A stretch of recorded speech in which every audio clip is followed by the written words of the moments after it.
সুপ্রিয় দর্শক, মগরা ইউনিয়নে চেয়ারম্যানের বিরুদ্ধে আজকে মানববন্ধন করছেন এই এলাকাবাসীরা।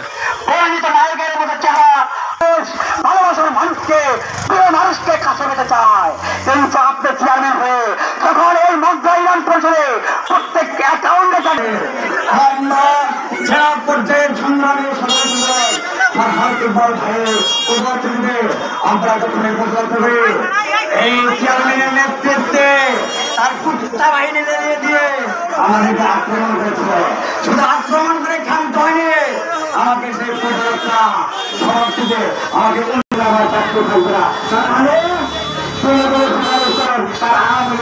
বলেন কি উদ্দেশ্যে আমরা এখানে দাঁড়াইছি। আমাদের যে চেয়ারম্যান, 1 নম্বর প্যানেলের চেয়ারম্যান, এই আমাদের বঞ্চিত আওয়ামী লীগের যে লোকগুলা ওপরে সব কিছু দেয়, আমাদের বঞ্চিত রাখছে।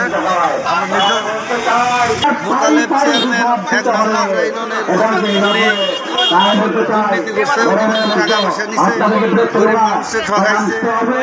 এই কারণে আমরা তার পদত্যাগ চাই।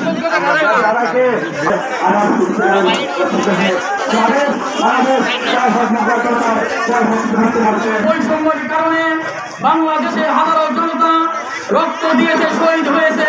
সেই রক্তের বিনিময় বাংলাদেশ থেকে স্বৈরাচারী আওয়ামী লীগ সরকার রাতের অন্ধকারে চোরের মতো পূর্ণ ক্যাবিনেট দিয়ে দেশ থেকে পালিয়ে গিয়েছে। আপনি এখনো এই মগরা ইউনিয়নের চেয়ারম্যান করতেছেন, এটা আপনার সৌভাগ্য। আমরা আপনার বিরুদ্ধে আপনার দুর্নীতি নিয়ে এখনো রুখে দাঁড়িয়েছিলাম না। সাহেব কুখ্যাত দুর্নীতিবাদ আত্মসৎকারী যদি ইউনিয়ন পরিষদে ঢোকার চেষ্টা করে আমরা প্রতিহত করব না। আমি আমার বর্তমান কণ্ঠে বলতে চাই, আপনি কিন্তু ঢোকার চেষ্টা করবেন না। আপনাকে কিন্তু আমরা মগরা ইউনিয়ন থেকে অবাঞ্ছিত ঘোষণা করলাম। চেষ্টা করলে আপনাদেরকে ধন্যবাদ।